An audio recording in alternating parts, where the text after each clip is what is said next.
estado recibiendo la parte de Dios, la bendición de adorarle, de bendecirle, de exaltarle. Y en esta mañana pues también queremos recibir su palabra, que nos enseñe, que nos confronte, que nos edifique, que nos conforte. La palabra de Dios dice que es como una espada de dos filos, penetra hasta lo más profundo, discierne en medio del espíritu y del alma, lo más profundo de nuestro ser. Pero ¿por qué es una espada de doble filo? Porque la espada de doble filo afecta al que le escucha y afecta al que lo habla. Quien comparte la palabra de Dios no es perfecto. Quien comparte la palabra de Dios no está en otro nivel espiritual, en otro nivel superior. Somos un equipo. El pastor es parte del equipo de Dios. No hay jerarquías. Tanto es importante quien está sentado escuchando la palabra y de igual de importante el que está predicando la palabra de Dios. No hay un misticismo, somos diferentes ministerios, el Señor nos ha equipado a cada quien con diferentes talentos, pero somos un equipo. El Señor nos da el privilegio y la oportunidad de pastorearles, de compartir la palabra de Dios y de guiarles en este desafío que el Señor nos da, pero delante de Dios todos somos iguales. Esa es la maravilla de la gracia de Dios. Así que podemos alabar y bendecir su nombre juntos en armonía. Así que ahí donde está, le decimos: Señor, gracias por este bello privilegio que nos da de estar en tu casa. Gracias, Padre Celestial, por este bello momento, porque podemos alabar, bendecir y exaltar tu nombre, porque tú eres fiel, Señor, porque tú eres bueno. En esta hora te pedimos que tu palabra, Señor, penetre hasta lo más profundo de nuestro corazón, que divida, Señor, nuestros sentimientos del Espíritu, que podamos discernir, Señor, que podamos descubrir lo que tienes para nosotros, y que cada semilla que sembremos en esta hora pueda fructificar, Señor, y producir al 100%. Señor, confronta nuestra realidad con tu palabra. Si seremos sacudidos por ella, Señor, lo aceptamos con humildad. Si seremos edificados, Señor, lo aceptamos con humildad. Si seremos, Señor, llevados a otro nivel de conocimiento y de entendimiento tuyo, lo aceptamos con humildad. Permítenos, Señor, que seas tú el que hable. Usa los labios, Señor, y los oídos de cada uno de nosotros para poder ser edificados. Alabamos y bendecimos tu nombre.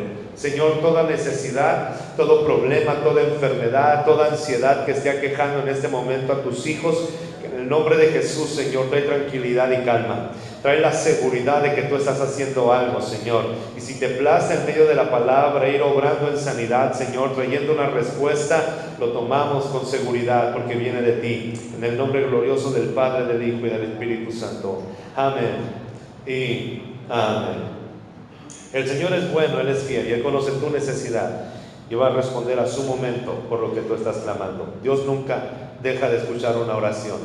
Él nos va a responder en su momento, en el momento indicado. Amén. Vaya conmigo a la palabra, a Ezequiel capítulo 36, versículo 26. Vamos a estar leyendo parte de la Biblia en esta hora, esperando que el Señor nos edifique a través de ella. En Ezequiel capítulo 36, versículo 26. Yo uso la nueva versión internacional, porque me parece una versión muy clara. Es la misma palabra de la Reina Valera 1960 y la misma palabra de la revisión 1909. Es la misma palabra, no cambia, la palabra no cambia. Pero la verdad, amados hermanos, que nosotros necesitamos hacer más comprensible y accesible la palabra de Dios a la gente. Muchos de nosotros crecimos con un lenguaje leyendo la Biblia que decía: vosotros fuisteis y dijisteis y vinisteis. Pero cuando usted le habla a los adolescentes con este lenguaje, ellos no saben lo que usted está diciendo. Muchas veces nosotros ni siquiera entendemos tampoco lo que dice, pero creemos que si usamos un lenguaje más claro, va a ser más difícil.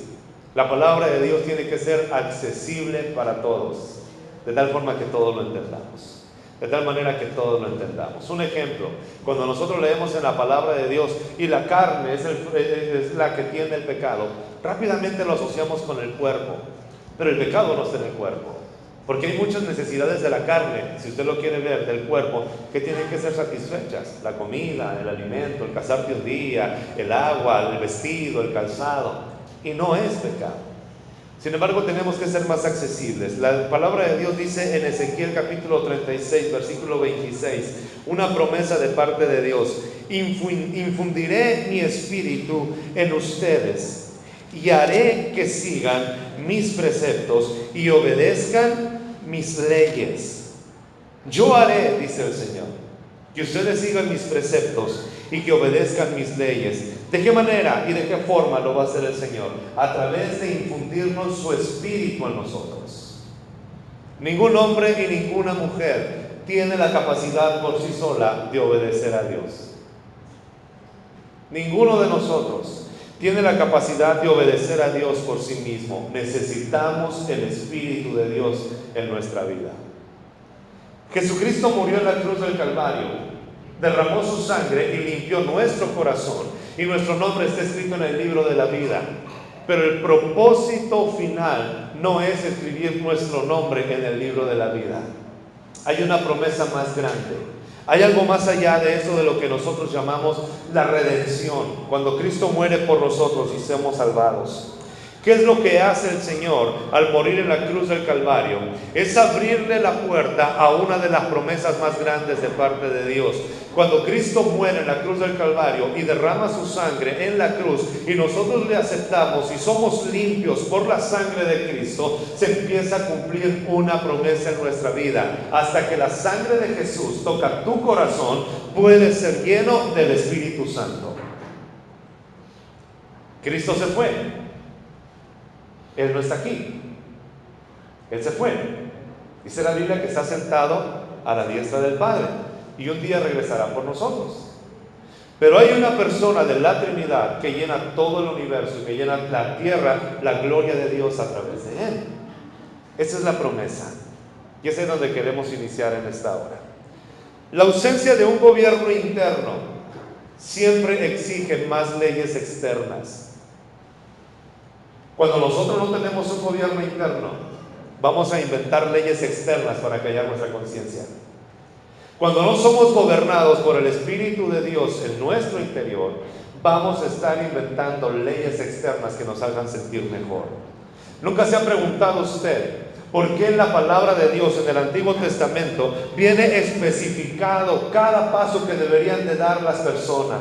El día sábado no vas a trabajar. El día que vayas al santuario tienes que vestirte de esta manera. El día que entre el sacerdote tiene que traer su pectoral lleno de piedras. Tiene que usar este incienso. Tiene que usar este aroma. Tiene que traer esta vestimenta. Tiene que traer esta ropa. No puedes comer este tipo de animal. No puedes trabajar en tal día. Tienes que hacer fiesta el día de luna nueva. Tienes que guardar el día de reposo. Tienes que estar al pendiente. Y cuando uno lee el libro de Éxodo, Levítico, Deuteronomio, que son los libros de la ley, los primeros 5 libros de la Biblia, encuentras muchas leyes.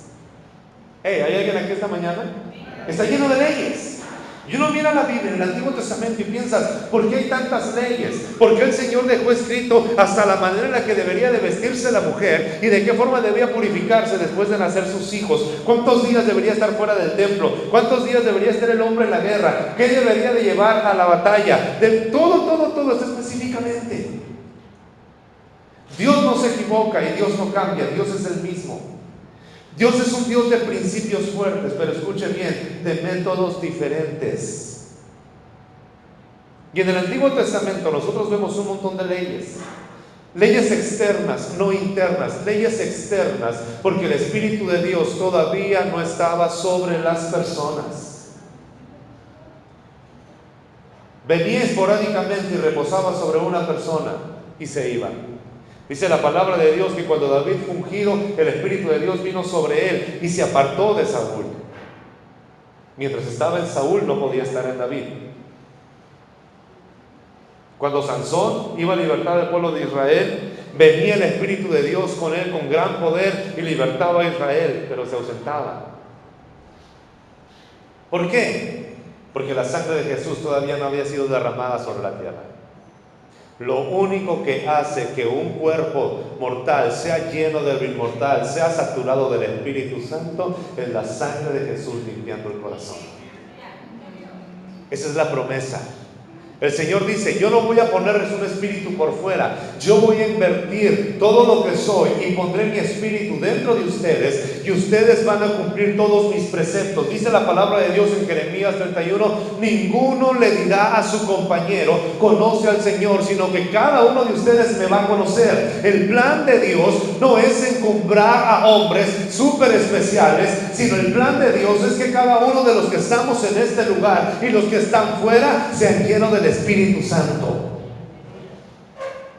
no son las leyes externas. Pero cuando no hay un gobierno interno, yo empiezo a inventar leyes. Si yo soy parte de una religión, empiezo a conocer todas las normas. ¿Qué debo de hacer para que Dios me visite? ¿Qué debo de hacer para que Dios me ayude? ¿Qué debo de hacer para que Dios me transforme? Ahora tú dices, yo no soy de ninguna religión, yo soy mi propia religión, yo soy mi propio Dios. Sí, pero estás estableciendo normas, estás estableciendo leyes, estás estableciendo reglas. Ninguno en esta tierra se gobierna solo. Ninguno. Todos tenemos leyes externas. Si usted dice, yo no creo en Jesús, yo no voy a ninguna religión, yo no pertenezco a ninguna iglesia, bueno, pero tú te has puesto leyes. Cada fin de semana quieres ir a un antro, cada fin de semana tomas más cervezas, cada fin de semana pruebas una nueva sustancia, cada fin de semana tienes una nueva mujer, cada fin de semana complaces a tus amigos, cada fin de semana quieres estar rodeado de ellos, cada fin de semana o cada tanto tiempo compras un nuevo teléfono, un nuevo videojuego. Estás estableciendo leyes que te hagan sentir mejor. Cuando no hay un gobierno interno, establecemos leyes externas que callen nuestra conciencia. Las religiones nacen como una necesidad natural. ¿Por qué hay tantas religiones en el mundo? Hermano, ¿cuál es la religión verdadera? ¿Nunca me han preguntado eso a usted? ¿Y la religión que tú tienes es la verdadera? ¿Y cómo sé que la religión donde tú estás es realmente la religión que te va a llevar al cielo? Le tengo una buena noticia. Jesús no fundó ninguna religión. ¿Cuál es la religión que fundó Jesús? Usted puede decir con toda tranquilidad, ninguna. Jesús no vino a establecer leyes externas. Jesús vino a establecer la promesa de que todos seríamos llenos del Espíritu Santo. La predicación de Jesús no fue una religión. La predicación de Jesús no fue la sanidad. La predicación de Jesús no fue simplemente un cambio de pensamiento. Lo que Jesús vino a predicar es que el reino de los cielos se estaba acercando. Es que el reino de los cielos está más cerca de lo que nosotros pensamos. Lo que Jesús estaba diciendo es, no necesitas cumplir con cierta o tal liturgia para poder cumplir con Dios. Necesitas arrepentirte y que el Espíritu de Dios habite dentro de ti. Las religiones nacen como una necesidad natural, número uno, de vencer el pecado. Porque la incomodidad del pecado nos hace inventar reglas. Esa insatisfacción que tú sientes, aunque tienes un buen trabajo, aunque tienes una buena familia, aunque tus hijos están contigo, aunque muchas veces tienes salud, aunque tienes una buena paga, aunque has viajado por muchas partes, aunque disfrutas cada semana el momento con alguien, pero sientes un vacío dentro de ti, es la necesidad natural que todos tenemos de vencer el pecado, de algo que es más fuerte que nosotros y que nos domina y que nos controla, pero que necesitamos vencer. Las religiones son inventadas por el hombre, pero el único camino para ser transformado es diseñado por Dios. Pero nacen en una buena intención. Las religiones son naturalmente diseñadas por el hombre para poder vencer el pecado. ¿Qué pensaban nuestros ancestros? Los aztecas, los mayas, en estas tribus, los yaquis, los mayos, ¿qué es lo que anhelan? Agradar a los dioses para que les vaya bien en todo. ¿Y qué hacen? Sacrificios de animales, sacrificios de seres humanos. Me abstengo de muchas cosas porque quiero agradar a un Dios que me favorezca y que me pueda traer la lluvia a su tiempo, y por lo tanto tengo que inventar una religión. Vencer lo malo que hay en mí. Sin embargo, no importa qué tantas reglas tú tengas. A lo mejor usted dice, yo no soy de ninguna religión. Pero ¿qué pasa con los que sí realmente creemos pertenecer a una religión, a una denominación, a una iglesia organizada? Ponemos reglas también. Ponemos formas de vestir, ponemos formas de peinarnos, ponemos lugares a dónde ir y a dónde no ir. Y estamos estableciendo ciertas normas, cuando el único que puede darnos la capacidad de vencer el pecado no es ninguna ley externa, es lo que sucede internamente. ¿Hay alguien aquí esta mañana? Pues estoy hablando muy fuerte, a lo mejor lo estoy aturdiendo. Mire, vaya conmigo a Colosenses capítulo 2. Vamos rápido a la palabra de Dios. Colosenses capítulo 2. Pablo está escribiendo a sus discípulos, a los que viven en Colosas, y está sucediendo algo, un fenómeno.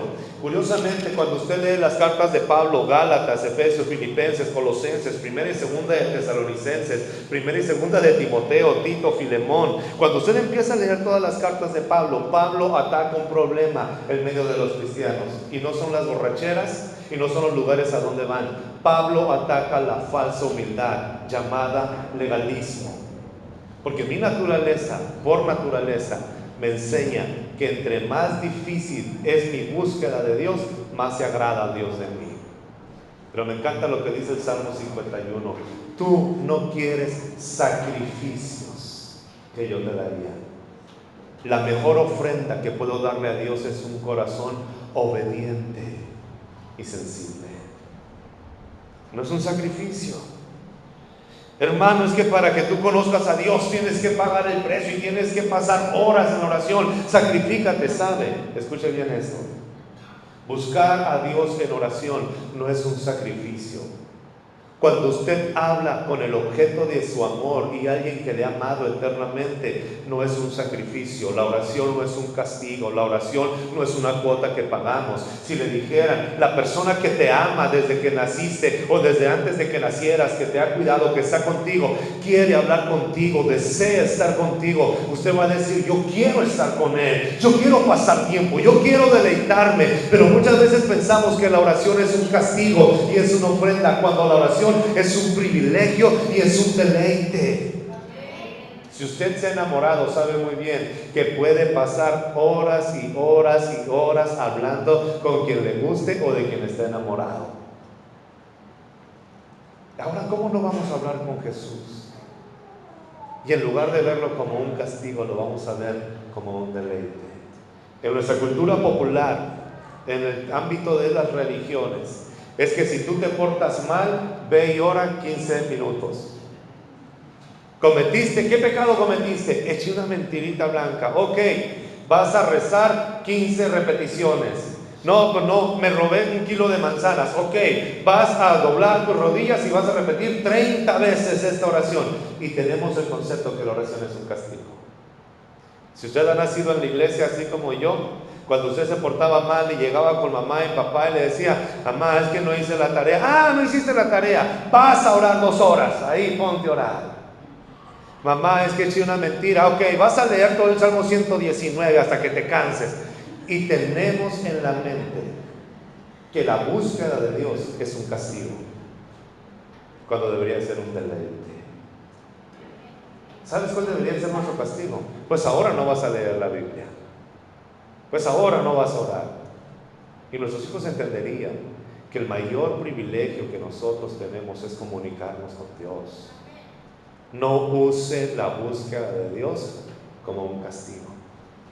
Pero cuando no hay un gobierno interno, inventamos leyes externas. Y en el tiempo de Pablo, cuando él está predicando, mucha gente judía no podía aceptar que los gentiles, sin circuncidarse, sin guardar el sábado, comiendo carne de puerco, camarones y pata de mula, disfrutando de todas las cosas que ellos no disfrutaban, fueran llenos del Espíritu Santo. A ellos no les cabía en la cabeza y decían, ¿cómo va a ser posible que nosotros nos hemos sacrificado tanto y para poder recibir el Espíritu Santo, y estos inicuos incircuncisos si están siendo llenos del Espíritu Santo? No puede ser posible, Señor. Nosotros hemos hecho méritos durante años, y este Cornelio, un centurión romano que ni siquiera te conocía, y solamente llega Pedro y le dijo que Jesús lo amaba y su sangre fue derramada sobre él, creyó, y no solamente fue lleno él del Espíritu Santo, sino que toda su familia. ¿Por qué, Señor, eres tan injusto? ¿Por qué yo, que he cumplido cada uno de los parámetros y de las leyes, todavía sigo batallando con el pecado? Ya tiene Colosenses capítulo 2, vaya por favor conmigo al versículo 23. Pablo está hablando y le dice a los colosenses, así como ustedes recibieron a Cristo, así tienen que vivir. Dejen de estar procurando leyes externas. Dice la Biblia en el versículo 23. Vaya conmigo desde el versículo 20. Si con Cristo ustedes ya han muerto a los principios de este mundo, ¿por qué, como si todavía pertenecieran al mundo, se someten a preceptos tales como no tomes en tus manos, no pruebes esto, no toques lo otro? Estos preceptos, basados en reglas y en enseñanzas humanas, se refieren a cosas que van a desaparecer con el uso. Todo esto va a desaparecer, todas las reglas que hay. Pero el versículo 23 dice, tienen sin duda apariencia de sabiduría. Con su afectada piedad falsa humildad y severo trato del cuerpo. Pero de nada sirven estas normas a los apetitos de la naturaleza pecaminosa. De nada sirve que yo cambie de forma de vestir, de nada sirve que yo cambie de forma de peinar, de nada sirve que yo cambie de música, de nada sirve que yo cambie mi forma del calzado, de nada sirve que cambie mi lenguaje. Todo esto es externo y todo va a desaparecer con el uso, y todo lo que Dios hace es eterno, no momentáneo. Todo es eterno. La tierra va a desaparecer, el cielo va a desaparecer, pero se hará un cielo nuevo y una tierra nueva. Nuestro cuerpo se deshace, pero pasa a una etapa de eternidad, a una inmortalidad. Cuando yo empiezo a establecer muchas leyes externas para tratar de llegar a Dios, es que no he rendido mi corazón a donde lo tengo que rendir, a un gobierno interno. Anote bien, todo lo que Dios hace es de dentro hacia afuera. Hermano, ¿por qué esta persona que acaba de entregarse a Cristo, ya pasaron 3 meses y todavía no veo ningún cambio y sigue viniendo? ¿Por qué? Porque tú no puedes ver los cambios que Dios está haciendo dentro de su persona. Cuando yo baso mi fortaleza espiritual, o cuando yo baso mi confianza en mi relación con Dios por las reglas externas que he establecido, siempre voy a estar compitiendo con las demás personas. Yo soy mejor que él, pastor, porque yo duro 20 minutos hincado y él solamente 5. Yo soy mejor que él, pastor, porque yo me sacrifico mucho. En una ocasión estábamos en una iglesia, estábamos hablando acerca del ayuno. Y se levanta una controversia ahí porque dice un hermano, mi mejor tiempo para buscar a Dios es cuando prendo el aire acondicionado, encierro la puerta y platico con Dios y paso horas y horas en oración. Y le dice el otro, ¿y tú crees que Dios te escucha? ¿Ahí a gusto con el aire acondicionado? No, tienes que sufrir. Yo me encierro en mi recámara y sudo y ahí estoy, pero le digo a mi carne, le tienes que someter. Le digo, la única diferencia es que usted pasó 3 horas orando dentro de su recámara sin prender el aire, pero toda la noche pasó en el hospital con suero para poder vivir. Dios no quiere eso.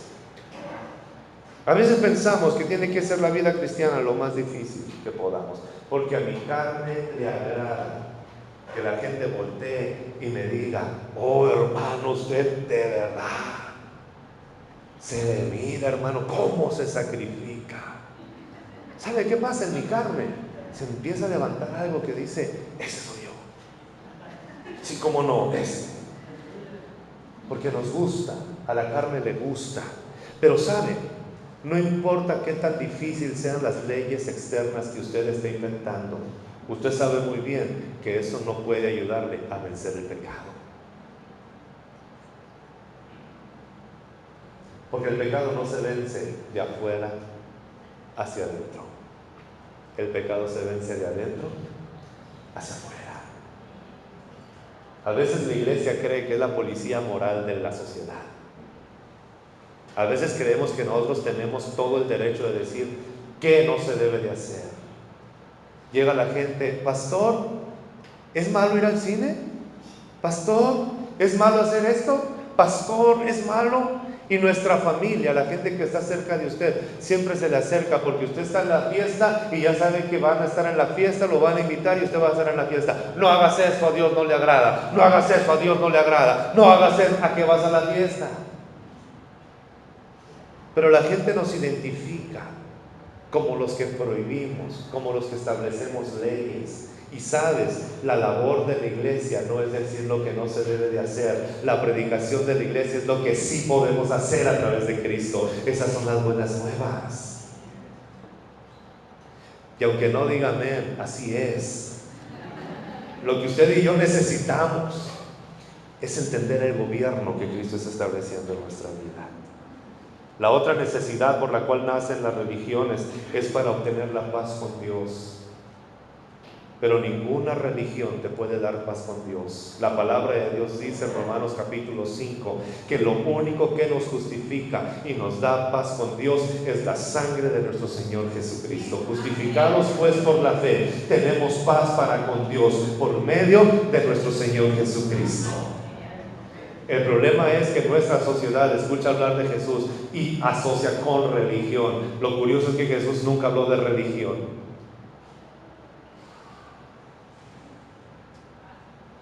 Yo recuerdo cuando estaba pequeño que pensaba que las únicas personas que se iban a ir al cielo eran los de la iglesia de Dios. Ahora dudo que si nos vamos a ir al cielo. Sí. Pero yo decía, no, es que no cumplen con lo que nosotros cumplimos. Es que no se visten como nosotros nos vestimos. Es que no hablan como nosotros hablamos. Y Alex tocaba algo hace 2 martes, hace 2 jueves, y decía, a veces creemos que aprendernos un lenguaje ya nos garantiza el cielo. A veces pensamos que como ya no decimos buenos días cuando llegamos a una casa, cuando ya no decimos buenas tardes, ahora decimos Dios te bendiga varón, Dios te bendiga varona, creemos que ya somos cristianos. Cuando la obra del Hijo de Dios dentro de nuestra vida, sí hay frutos externos, pero lo primero que hace es implementar un gobierno interno. Porque la mayoría de la gente cuando asocia a alguien que es cristiano, lo asocia con alguien medio amargadito, con alguien que no se puede reír, con alguien, porque todos creemos que es pecado. Hermanos, están jugando fútbol, el fútbol es pecado. Ahora los muchachos se ríen con el Atari es pecado. Hermano, ahora se están divirtiendo con el internet es pecado. Hermano, ahora están viendo la televisión es pecado. Pareciera que todo lo que nos produjera risa, sonrisa y alegría es pecado, porque lo que nos da la naturaleza pecaminosa como un parámetro para agradar a Dios es, entre más sufres, más cerca estás de Dios. Necesitamos un gobierno interno para que nuestra vida sea transformada. La Biblia es muy clara en cuanto a lo que es pecado, y usted puede leer en toda la palabra de Dios, en el Nuevo Testamento, todo lo que a Dios no le agrada.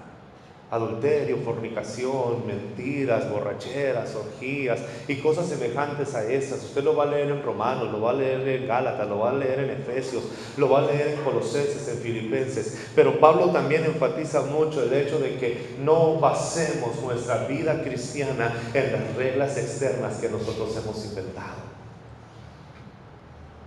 Porque ninguna religión te puede ayudar a vencer el pecado. La religión lo único que hace es callar tu conciencia a través de sacrificios y a través de normas y reglas estrictas, pero no te ayuda a vencer el pecado. Porque al mismo tiempo que Dios le dio leyes a los hombres en el Antiguo Testamento, también estableció un sistema de sacrificios. Cuando ustedes fallen, van a traer un cordero y lo van a sacrificar. Cuando ustedes fallen en esta regla, van a traer palomas y van a traer gallinas y las van a sacrificar. Cuando ustedes fallen, van a traer una ofrenda de cereales y los van a levantar delante de Dios. ¿Por qué? Porque donde hay un sistema de reglas externas, tiene que establecerse un sistema de sacrificios, que otra persona muera por ti. Lo que leíamos al principio en Hebreos, porque Cristo murió una sola vez y levantó un sacrificio, y no lo estuvo levantando otra y otra y otra vez, porque la Biblia dice que Jesús es el Cordero de Dios, no que disfraza el pecado, no que solventa el pecado, no que cubre el pecado. La sangre de Cristo derramada es la sangre del Cordero de Dios, dice la Biblia, que quita el pecado del mundo. Hermano, yo me porté mal esta semana, ¿qué debo de hacer? Confiésale tu pecado a Dios, pídele perdón, y cuando hay un arrepentimiento sincero, el Señor limpia tu pecado. Hermano, pero es que yo le fallé a Dios y le prometí que voy a leer 10 capítulos ahora sí de verdad, porque todavía tenemos en nuestra mente la idea de que podemos compensar algo bueno con algo, o algo malo con algo bueno. Porque mi naturaleza todos los días está peleando para que calle la conciencia, pero ninguna religión me puede dar la capacidad de vencer el pecado ni de obtener paz con Dios. ¿Hay alguien aquí a esta hora? Yo sé que estos mensajes no producen amén, así que no se preocupe. Honestamente, yo hace mucho tiempo que estoy dejando de escuchar amenes en mis enseñanzas. Pero todo lo que nosotros recibimos es en la intimidad. Cuando la gente a usted no lo mira, usted está en la intimidad, Dios se encarga de hacer las cosas. Y también el estarle diciendo, no digan ven algo, no es tampoco una necesidad que yo tenga, es cierta broma para quitarle la atención que usted tiene. Así que dígale al que está a su lado, quita la cara de culto, estamos felices. Estamos bien. Pero hay algo que aqueja a la iglesia. Hay algo que puede ser preocupante y alarmante cuando nosotros, los que hemos sido lavados con la sangre de Jesús, hemos perdido el objetivo y vivimos bajo normas y reglas inventadas por nosotros mismos. Todas las religiones tienen que ver con normas y reglas que te acerquen a Dios. Es que si no cumples de esta manera la liturgia, Dios no va a descender. Es que si no haces de esta manera las cosas, Dios se va a ofender. Es que si no y empezamos a considerar y basamos nuestra vida en ciertas normas y regulaciones que nosotros hemos inventado, pero que muchas veces no están en la palabra de Dios. Y ese puede ser un riesgo. Teológicamente, aquellos que están estudiando Cevimex y los que van a seguir estudiando, esos eruditos que están evaluando mi predicación, ellos saben que lo que más puede afectar a la vida cristiana de la iglesia es el legalismo. El legalismo es aquello que yo fomento, que yo creo y que diseño. El legalismo es establecer leyes más difíciles de las que Dios ha establecido. Vaya conmigo a Marcos capítulo 6. Vaya conmigo por favor a Marcos capítulo 6.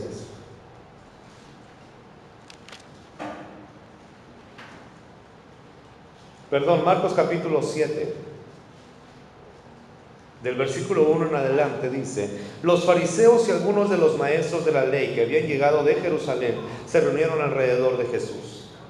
Estaban comiendo con Jesús, disfrutando, pero vieron a algunos de sus discípulos que comían con manos impuras, es decir, sin habérselas lavado. Y rápido voltean y le dicen a Jesús: Jesús, tus discípulos están comiendo con las manos sucias. Versículo 3 dice: en efecto, los fariseos y los demás judíos no comen nada sin primero cumplir con el rito de lavarse las manos, ya que están aferrados a las tradiciones de los ancianos. Al regresar del mercado no comen nada antes de lavarse y siguen otras muchas tradiciones, tales como el rito de lavar copas, jarras y bandejas de cobre. Así que los fariseos y los maestros de la ley le preguntaron a Jesús: ¿por qué no siguen tus discípulos la tradición de los ancianos en vez de comer con manos impuras? Está Jesús sentado a la mesa con ellos. Pueden beber de su sabiduría y disfrutar de su poder.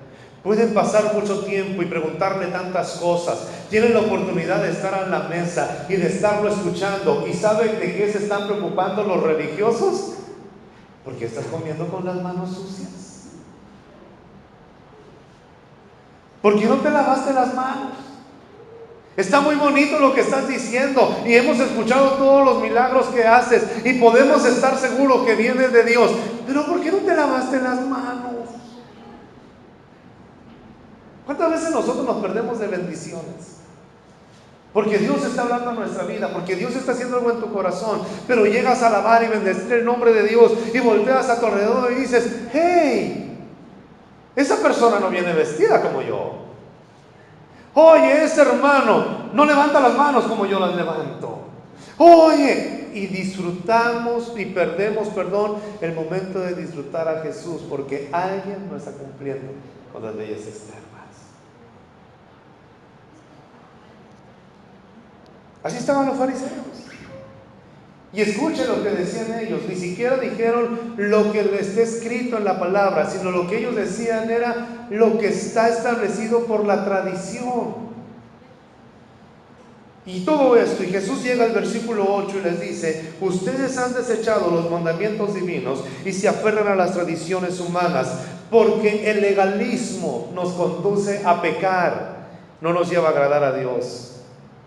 Porque el legalismo tiene su raíz en la independencia de Dios. El legalismo es una actitud llena de orgullo, porque yo digo, Jesús dice que basta con amar a Dios y a Dios con todo mi corazón, con toda mi mente y con todas mis fuerzas, y a mi prójimo como a mí mismo. Uno dice, hermano, resuma toda la ley. Le voy a resumir toda la ley. Jesucristo dijo: trata a los hombres como quieres que a ti te traten. Esta es la ley y los profetas.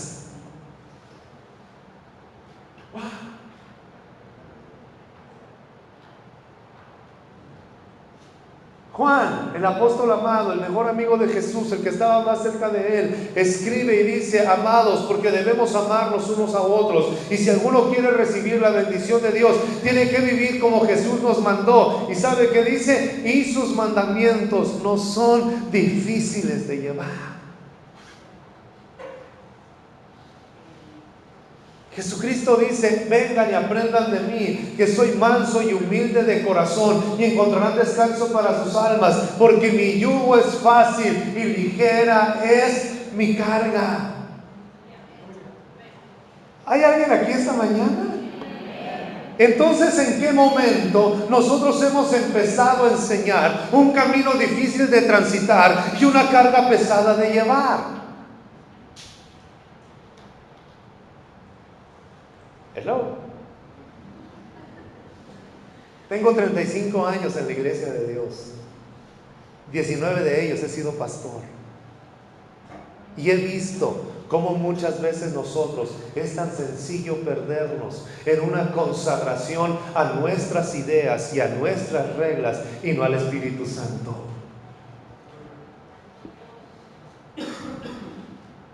En la ausencia de un gobierno interno, se tienen que estar diseñando leyes externas.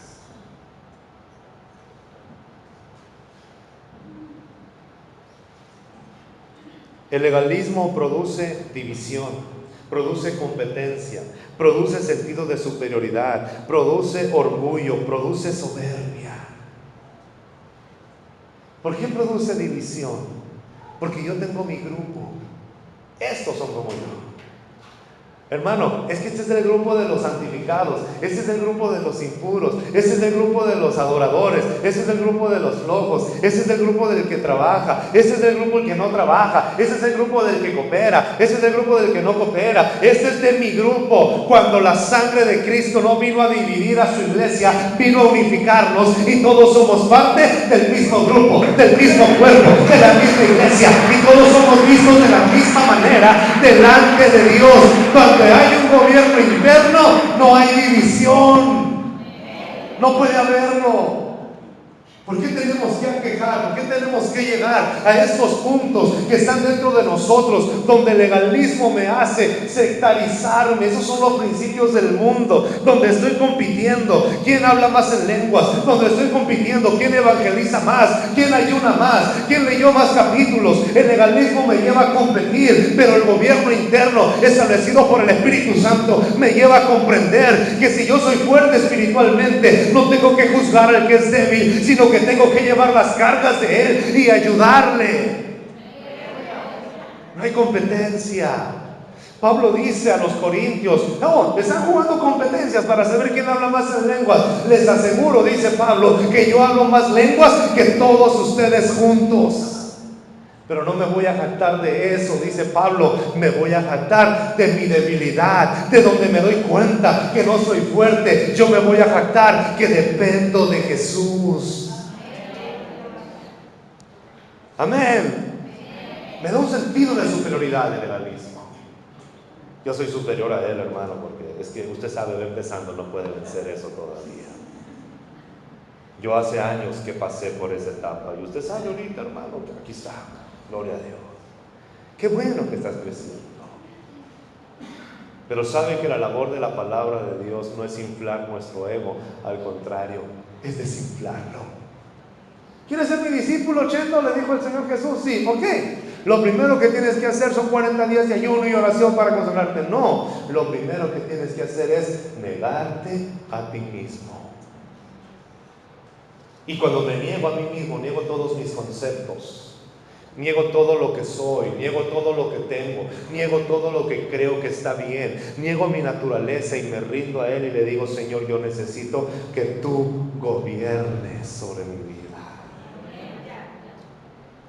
Toma tu cruz y sígueme. Y usted piensa, ay hermano, mi marido tan borracho, esa es la cruz que me tocó llevar. No, esa no es tu cruz. Es que este hijo rebelde, hermano, que no me hace caso, es la cruz que me tocó llevar. No, la cruz que te tocó llevar. La cruz es cuando tú decides crucificar tu carne y decir, como dijo Pablo, ya no vivo yo, Cristo vive en mí. Y todo lo que vivo en el cuerpo lo vivo para la gloria de Dios, porque somos muy espirituales. Todo lo que yo vivo en el espíritu aquí, hermano, lo que nadie mira, eso lo vivo para Dios. Pablo dice, todo lo que vivo en el cuerpo, todo lo que la gente mira, todo lo que la gente escucha, todo lo que la gente oye de mí, todo lo que la gente palpa, eso es lo que vivo para Cristo. Jesús, ¿por qué permites que tus discípulos coman espigas en el sábado cuando está prohibido cortar espigas el sábado? Y Jesús les dice, ¿cómo invalidan ustedes el mandamiento de Dios? Nunca escucharon cuando David y todo su ejército iban caminando, iban llegando al templo y no había nada que comer, pero se estaban muriendo de hambre. Y entonces los sacerdotes les dieron del pan de la proposición, que es exclusivamente de uso para el sumo sacerdote. Y cuando David lo comió, no pasó nada. Porque el espíritu del mandamiento no es lastimar al hombre, es suplir sus necesidades. Y van los discípulos el sábado y empezaron a arrancar espigas de trigo y empezaron a comerlas, y los fariseos rápido llegaron. ¿Por qué lo están haciendo? Y la Biblia dice en Levítico 25, el día sábado podrás cortar espigas con la mano, pero no metas la hoz.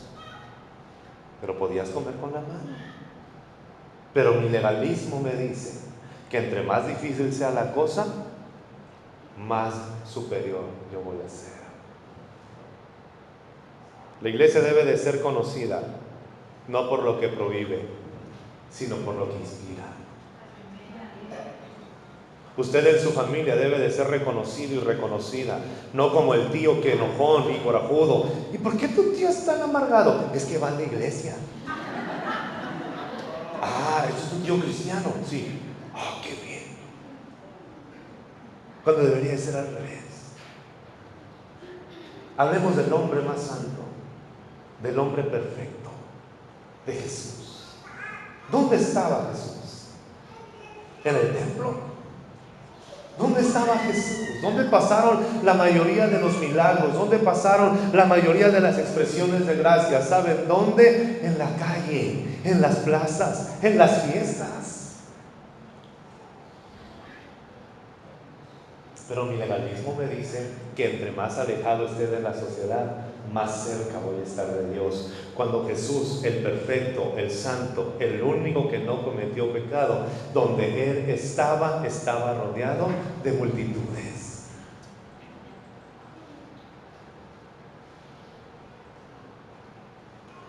El Espíritu Santo es el Espíritu de santidad. Es el Espíritu que debe de gobernar sobre nosotros. Es el que nos guía a toda verdad y a toda justicia. La religión desprovista de gracia nos dice que debemos seguir al pie de la letra las normas, y que si no lo hacemos, si no seguimos al pie de la letra las normas, seremos rechazados por toda la eternidad. Hermano, quebranté esta norma en la iglesia, ¿qué va a pasar conmigo? No va a pasar nada. Si tú sabes que estás fallando, la palabra de Dios dice que un abogado tenemos para con el Padre, a Jesucristo el justo, el cual es fiel para perdonar todos nuestros pecados cuando nos humillamos, cuando nos confesamos delante de Él. Ningún hombre tiene la capacidad de perdonar tus pecados. Pastor, vengo a confesarle que pequé. ¿Y por qué me lo dices a mí? Díselo a Dios.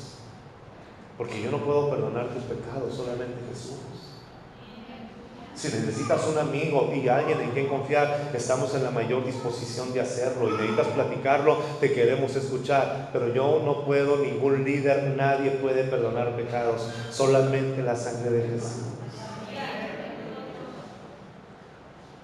¿Estamos aquí? Regálenme unos minutitos más, por favor, no se desesperen. ¿Por qué necesitamos un gobierno interno? Vaya conmigo a 2 de Corintios, capítulo 2, versículo 11.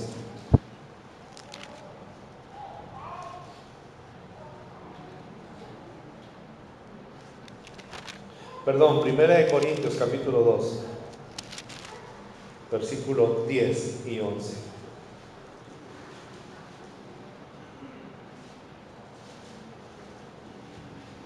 La promesa de Dios de que un día el Espíritu estará dentro de nosotros y llevaremos a cumplir todas sus leyes y sus preceptos se cumple después de que la sangre de Jesús es derramada en la cruz del Calvario.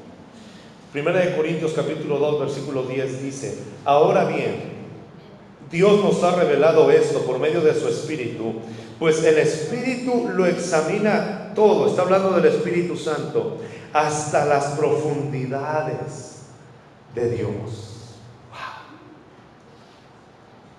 A veces queremos ver a los líderes nosotros como seres espirituales fuera de este mundo y como videntes. Hermano, quiero que me revele qué es lo que tengo que estudiar. Yo no te lo tengo que revelar, tú lo vas a decidir. Hermano, quiero que me diga con quién me voy a casar. Yo no te lo voy a decir, porque si te va mal en la vida, luego vas a venir a reclamarme a mí. Hermano, ¿qué le ha revelado el Señor para mí? Escucha. Cosas que ojo no vio ni oído oyó son las que Dios tiene reservada para aquellos que le buscan, para aquellos que le aman, para aquellos que dependen de Él. Nadie se ha imaginado lo que Dios tiene dispuesto para ti, y Él te lo quiere decir a ti, no a un mediador. Pero dentro del legalismo nos gusta ese nivel de superioridad. A mí solamente me habla Dios, hermano, a nadie más. Que es el legalismo más peligroso. Oh, hermano, si todos fueran como yo, esta cosa fuera diferente. No, hombre, hermano, yo fui educado y formado a los pies de Gamaliel, hermano. A mí, si yo de verdad, a mí, que todo mundo fuera como yo. Si todo mundo fuera como tú, hace mucho fuéramos consumidos. Con uno de ti basta para amargarnos la vida. ¿Para qué queremos otro? Hay poder. La gente no tiene que ser como tú.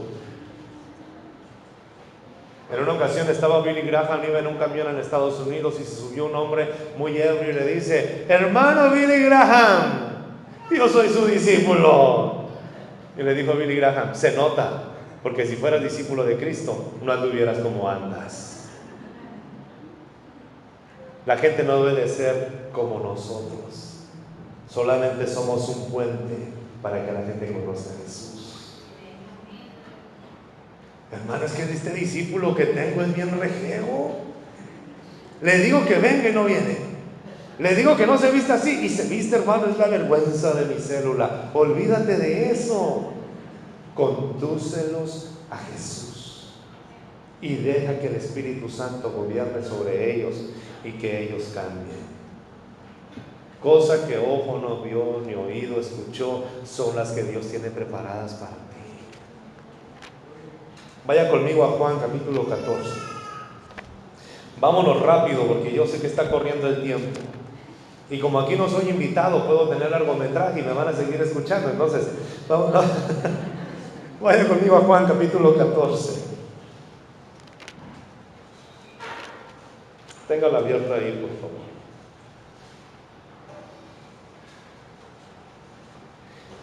En ocasiones pensamos nosotros que el legalismo es lo que nos da renombre y nuestra carne se siente satisfecho con ella. Pero quiero llegar al punto, ya casi llegamos a la raíz de este asunto. El problema es el legalismo. ¿Cuál es la solución?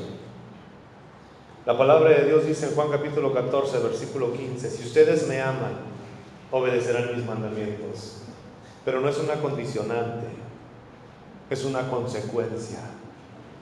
Dice Jesús: cuando tú me ames, por naturaleza vas a cumplir mis mandamientos. En ocasiones nosotros lo vemos al revés. Tengo que obedecer los mandamientos para que Dios me ame. No, dice el Señor, la raíz no es que te esfuerces por obedecerme. Escúcheme bien. La raíz no es que te esfuerces por obedecerme. La raíz es que te dediques a amarme. Porque yo puedo cumplir con los mandamientos que Jesús dijo sin amarlo. pero no puedo decir que amo a Jesús sin obedecerlo.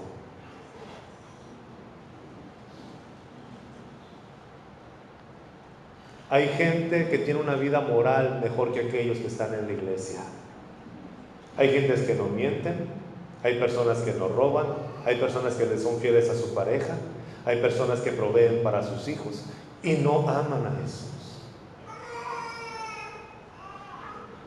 Pero cuando tú amas a Jesús, por naturaleza, vas a empezar a obedecer sus mandamientos. Oh, hermano, le dije a mi primo que lo que está haciendo está mal. ¿Qué le dijiste? Que no debe de mentir. Y le dije, ¿pero él es cristiano? No, estás perdiendo tu tiempo, porque no te va a entender.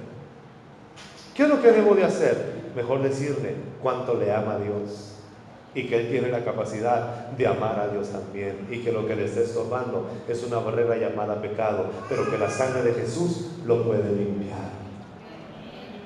Y cuando predicamos ese amor de Jesús, el corazón más duro tiene que empezar a enternecerse. El peligro es que muchas veces no predicamos el amor de Jesús, predicamos la ira de Dios. No, pues sí, a mí me da mucho gusto. Ahorita sí están en la fiesta, pero mañana en el infierno se van a quemar. No, pues si están aquí, claro, ¿cómo no van a querer estar? Pero un día yo voy a estar en el cielo como Lázaro ahí en el seno de Abraham, y ustedes pidiéndome una gota de agua, pecadores. Y luego nos preguntamos, ¿por qué la gente no quiere escuchar hablar de Jesús? Porque no has hablado de Jesús, estás hablando de ti y de tus deseos. Hablar de Jesús es una buena nueva. Cuando estás con tu familia y ellos están en Navidad o en Año Nuevo y están celebrando, y tú te acercas a ellos y les dices, qué rico es estar con ustedes, Dios permitió que yo naciera en esta familia. Yo te aseguro que hasta lo ebrio se les va a quitar y van a volver a decir, ¿qué? Porque sí, porque Dios me ha salvado y los quiere salvar a ustedes también. Él los ama, así como son, Él los ama. Tenemos que aprender a predicar la buena nueva. ¿Quién está aquí? Estábamos en una iglesia y no celebramos Navidad ni Año Nuevo en esa iglesia. No hacíamos culto en la noche, lo hacíamos en otra parte, y se me acerca un hombre y me dice, Benja, porque si usted me dice Benja, yo no me voy a ofender, ¿ok? Benja, qué tristeza, estuve el 24 ahí con mis primos, me fui a pasar la Navidad con ellos porque no hubo culto, y mis dos primos más borrachos toda la noche estuvieron conmigo ahí. Chayo, ¿qué onda, Chayo? Háblanos de Jesús y del amor de Dios. Chayo, ¿tú qué sabes? Dice, toda la noche yo deseaba estar en el altar mejor, ahí consagrándome al Señor, platicando con Él. Eso anhelaba en mi corazón, lo que estaba soportándolos y todo. ¿Y en qué se acabó la noche? Pues uno de ellos se entregó a Cristo. Repetimos la oración y hasta los borrachos se le quitó. Digo, ¿y qué fue más fructífero? Que tú hubieras pensado en ti estando en el altar, o que esa alma se hubiera convertido para la gloria de Dios. Es lo que Dios quiere que hagamos, predicar la buena nueva. Y cuando tú estás cerca de tu familia, es cuando ellos tienen la oportunidad de conocer más a Dios.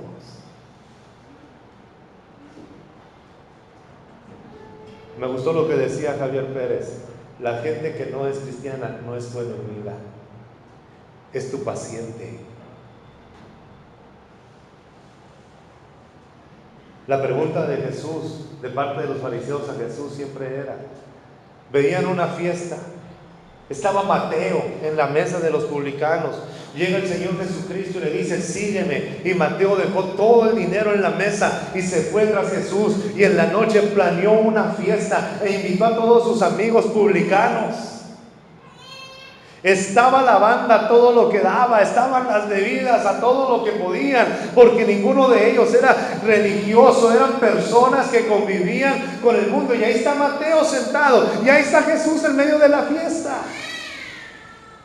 Estaban los choppers en las motos con sus aretes y sus barbas y sus lentes oscuros. Estaban los hipsters, estaban todas las personas que los religiosos les daban miedo. Pero Jesús está en medio y llegan los fariseos y le dicen a sus discípulos: Pedro, ven, Pedro, ven. ¿Por qué Jesús está en esa fiesta?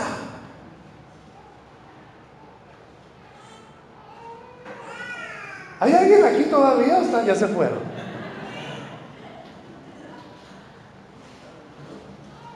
Y Jesús le dice: ¿por qué cuestionan esto? Los sanos no necesitan médicos, pero los enfermos sí. Yo no he venido a buscar a justos, sino a pecadores, para que sean salvos en el reino de los cielos.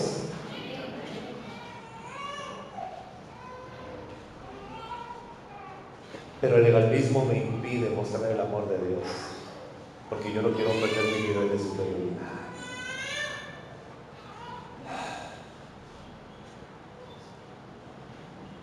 Temas que nos causan conflictos, Jesús jamás nos tocó.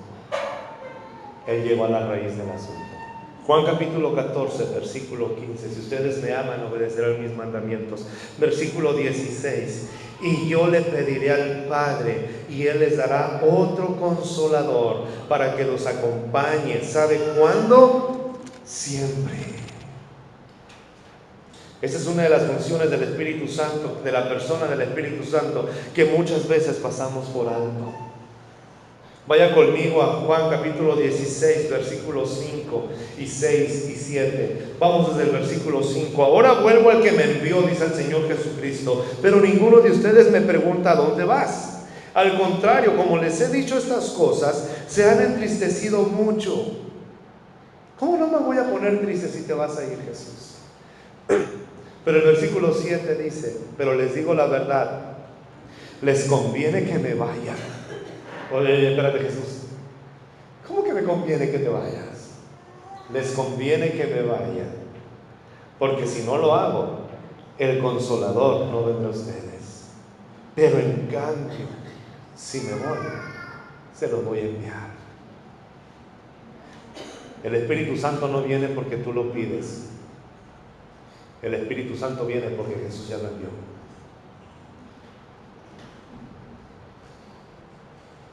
El Espíritu Santo no es resultado de un esfuerzo humano. La llenura del Espíritu Santo es decisión de Dios. ¿Qué es consolar? Consolar es hablar despacio y cerca. Cuando un bebé llora en la noche y usted lo agarra porque tiene hambre, porque tiene frío, como los pollitos o no sé qué tendrá, pero usted lo agarra y usted le empieza a decir a ese bebé: cállate, cállate, ¿por qué no te callas? Cállate, cállate. ¿Se calla el bebé? Llora más. ¿Sabe qué es la palabra consolar? Consolar es hablar de cerca y despacio. Cuando usted agarra al bebé, lo agarra y le empieza a decir: ya, cálmate, cállate. Lo siente cerca del pecho de usted y el niño o la niña empieza a dormirse. Hay padres que somos muy machos mexicanos o gestaltistas alemanes. Cállate, no te muevas y ponete que llores. Y ya estás llorando otra vez. No llores, los hombres no lloran. Claro que lloran. Y son los más llorones cuando están solos. Está viendo una película y aquí sienten el nudo, pero todos los hombres lloran. No le haga caso a la tradición de los ancianos. Los hombres no lloran. Aquí los hombres no deben de llorar. Pero que no nos toque la presencia de Dios porque estamos una llorona. El Consolador, ese Espíritu que viene y nos habla despacio y cerca. Elías acaba de ver un milagro y todo el pueblo con él. Descendió fuego del cielo, consumió todo el altar, quemó hasta las piedras, arrasó con el polvo, quitó todo el agua, deshizo todas las cosas. Pero Elías va temeroso porque lo quiere matar una mujer llamada Jezabel, y se mete en una cueva y de repente escucha la voz de Dios que le dice: Elías, ¿qué haces aquí? Es que tuve temor de que me van a destruir y no hay nadie que te adore, en un nivel de superioridad muy grande. Y de repente le dice el Señor: voy a visitarte. Y vino un viento fuerte que estaba quebrando las peñas, y dijo Elías: aquí está el Espíritu de Dios. Pero ¿saben qué? Ahí no estaba Dios. Después un temblor, un terremoto, algo que sacudía todas las cosas, y Dios no estaba ahí. Después un fuego que consumía todas las cosas, y dijo Elías: aquí está el Señor, pero Dios no estaba. A lo último vino un silbo apacible que lo llenó de tranquilidad. ¿Y sabe dónde estaba Dios? En ese silbo apacible. Y le dijo Elías: ¿tú crees que eres el único que me busca? En Israel hay 7,000 rodillas que no se han doblado para adorar a Baal.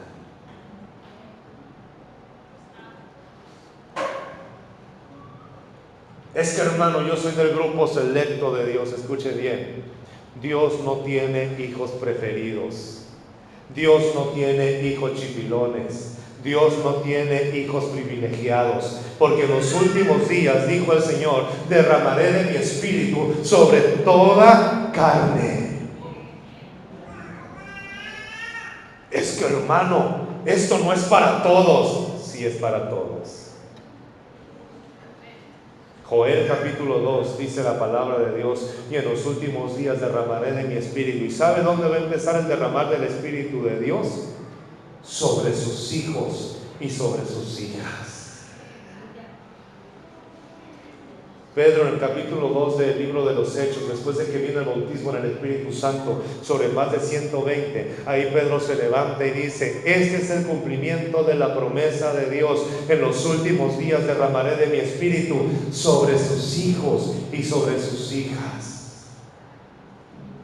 La clase que nos compartían hoy en la mañana en la escuela dominical, ¿dónde debe de empezar la búsqueda de Dios? Ese fuego debe de empezar en nuestra casa, donde tenemos más temor, donde vemos a nuestros hijos y pensamos: hermano, mi hijo que es drogadicto no tiene solución, hermano, mi esposo no puede cambiar, hermano, mi esposa no quiere entender, hermano, mis padres no quieren escucharme. Sabes, a lo mejor a ti no te quieren escuchar, a lo mejor a ti no te pueden escuchar, pero hay alguien que ha sido enviado por el Señor Jesucristo, el cual los puede convencer de pecado y el cual los puede guiar a toda verdad y a toda justicia. Ninguno de nosotros convence al hombre, solamente el Espíritu de Dios. Él nos va a convencer. ¿Dónde va a empezar la obra? Empieza en tu casa. Le recomiendo algo: haga por un lado ese tiempo las leyes externas, y que su oración no sea: Señor, que mi familia deje de tomar. Que su oración sea: Señor, que tu reino se establezca sobre ellos. Porque a lo mejor ellos no van a cumplir las mismas leyes que tú cumples. Pablo dice: porque para unos un día es especial, pero para otros no lo es. Unos comen carne y otros no comen carne, pero el que come carne come para Dios, y el que no come carne come para Dios, y los dos le agradan. Necesitamos que el Espíritu Santo gobierne sobre nosotros. ¿Y quién es candidato a ser lleno del Espíritu Santo? Todos los que estamos aquí. Y los que no están aquí, también.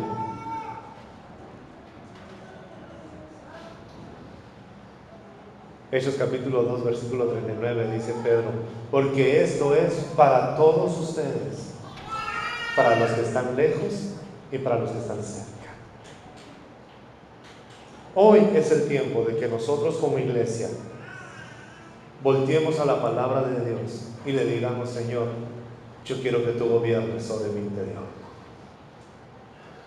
¿Qué debo de hacer y qué no debo de hacer? El Espíritu Santo te va a decir qué debes hacer y qué no debes hacer. ¿Debo de ir o no debo de ir? El Espíritu Santo te va a decir si debes ir o no debes ir. Hebreos capítulo 8, versículo 11 dice, desde el versículo 10, este es el pacto que después de aquel tiempo haré con la casa de Israel, dice el Señor. Pondré mis leyes en su mente y las escribiré en su corazón. Yo seré su Dios y ellos serán mi pueblo. El versículo 11 dice, ya no tendrá nadie que enseñar a su prójimo, ni dirá nadie a su hermano, conoce al Señor, porque todos, desde el más pequeño hasta el más grande, me conocerán. El versículo 12 dice, yo les perdonaré todas sus iniquidades y nunca me acordaré de sus pecados. Ya no va a haber sacrificio, porque el sacrificio ya lo hizo el Señor Jesús y pagó una sola vez y por todas tu pecado. Tenemos que dejar que el Espíritu Santo sea el que gobierne sobre nosotros. Cosas que ojo no vio ni nadie escuchó. ¿Dónde empieza todo? Todo empieza en la relación que tú tengas con este gobernador, con el Espíritu Santo. El Espíritu Santo no es un objeto y no es un sentimiento, es una persona. Y no quiero que me malinterprete, pero muchas veces nosotros usamos un lenguaje como si el Espíritu Santo fuera un objeto. ¿Lo tienes o no lo tienes? Y a veces hablamos del Espíritu Santo como un sentimiento. ¿Lo sientes o no lo sientes? Él es una persona que está cerca, una persona que te escucha, una persona que te habla, una persona que te guía, una persona que te instruye. Y ahí, en esas circunstancias que tú no entiendes, en eso que tú no sabes por qué pasó, en eso donde tu corazón se está llenando de aflicción, ahí puedes llegar y preguntarle, Señor, yo no sé qué sucede, pero si tú eres mi consolador, quiero escucharte. La buena noticia es esta, que tú eres una persona capacitada para escuchar al Espíritu Santo. Pero si no has sido lavado con la sangre de Jesús, hay algo que te estorba. Necesitas decirle, Señor, yo reconozco mi pecado y quiero pedirte que me perdones. Y entonces, dice Pedro en Hechos capítulo 2, vendrán tiempos de refrigerio, de descanso, de alegría, de gozo a tu vida como nunca antes lo has tenido. A lo mejor hasta este momento ya has experimentado todo y todavía estás pensando en quitarte la vida porque crees que ya no hay nada más. En esta hora el Señor te dice, hay algo más para tu vida, y eso es la relación con el Espíritu Santo. Ese pensamiento de muerte que ha ahondado en tu pensamiento, en tu corazón y en tu sentimiento, porque las circunstancias no las has podido cambiar, ese pensamiento va a ser cambiado por vida, porque el Espíritu Santo te susurra y te dice, estoy contigo, no te voy a dejar, y rectifica en tu espíritu que tú eres una hija de Dios, que tú eres un hijo de Dios y que tienes un valor trascendental, más allá de lo que tú te imaginas, y que vas a hacer cosas que nadie ha hecho, y que vas a hablar lo que nadie ha hablado, y que vas a escuchar lo que nadie ha escuchado, porque Dios quiere hablarte de cerca. Él te ama, y ninguna regla externa que cumplas o no cumplas te va a alejar de Dios. Pero si no estás siendo gobernado por el Espíritu Santo, ahí sí hay un problema grave. Hermano, es que yo oro y no veo campanitas. No te preocupes, el Espíritu Santo no habla a través de campanitas. Es que yo no he tenido ninguna experiencia sobrenatural. No te preocupes, la Biblia no habla de ninguna experiencia sobrenatural de Jesús, solamente cuando Él decidió transfigurarse delante de Pedro, Jacobo y Juan, y no lo predicó. ¿Dónde empieza la guianza del Espíritu Santo? Cuando tú reconoces tu incapacidad para vencer el pecado y para tener paz con Dios. Y cuando le dices: Jesús, yo creo que tú eres el único que me puede ayudar a vencer el pecado, y creo que eres el único que me pone en paz con Dios. Y entonces empieza una relación preciosa en el Espíritu Santo. Póngase de pie en esta hora.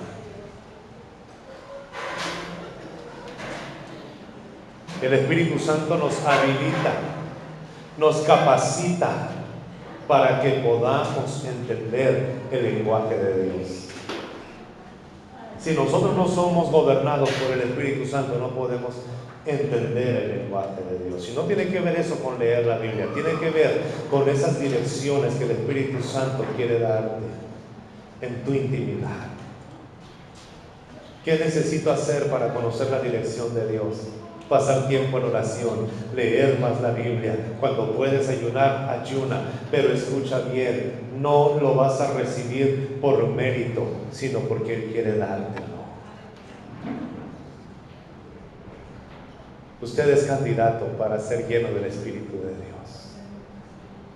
Él puede regenerar lo que nuestra naturaleza no puede regenerar. Él puede restaurar lo que nuestro cuerpo no puede restaurar. Él puede edificar donde nosotros no podemos edificar. Él puede transformar lo que nosotros no podemos transformar. La Biblia dice que el mundo está esperando la manifestación de los hijos de Dios. Tu familia está esperando que dejes de juzgarlos y empieces a vivir como Cristo vivió. Tu familia está esperando que dejes de atacarlos y empieces a amarlos como Cristo te ama. Tu familia está esperando que dejes de condenarlos y empieces a perdonarlos como Cristo te perdonó. El fruto del Espíritu no tiene que ver con milagros ni sanidades. Esta es la añadidura. El fruto del Espíritu tiene que ver con amor, con gozo, con paz, con paciencia, con amabilidad, con templanza, con dominio propio, con confiar en alguien. Y contra esto no hay ley. Dejemos que el Espíritu Santo sea el que nos gobierne. Y entonces dice Pedro: vamos a ver tiempos de refrigerio como nunca antes lo hemos visto.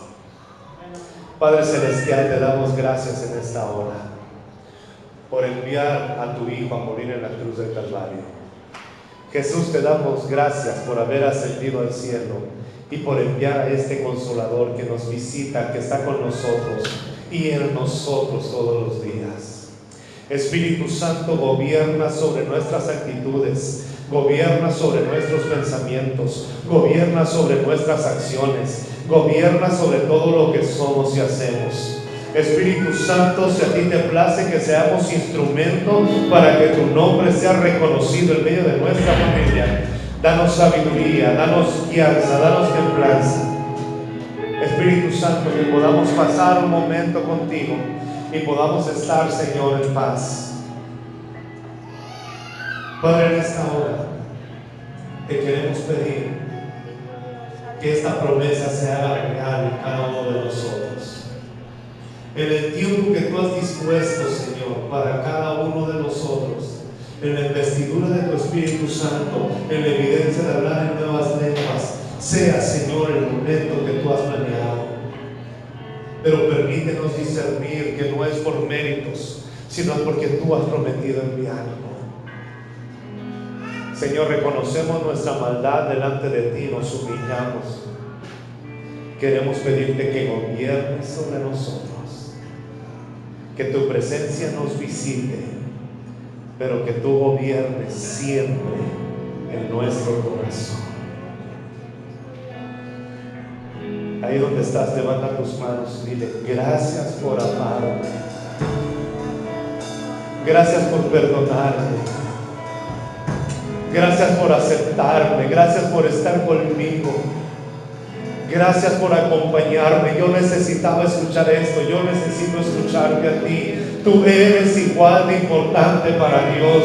Dios no hace acepción de personas. Quizás has sentido durante mucho tiempo que no puedes cumplir con las leyes. El Señor no te ama por lo que haces. El Señor te ama por lo que eres. El Señor te ama porque eres su hijo, porque eres su hija. El Señor te ama. Descansa en eso. El amor de Dios se va a reflejar a través de tu vida, en tu matrimonio, con tus hijos, con tu familia. Él te ama. No hay méritos delante de Él. Él está contigo.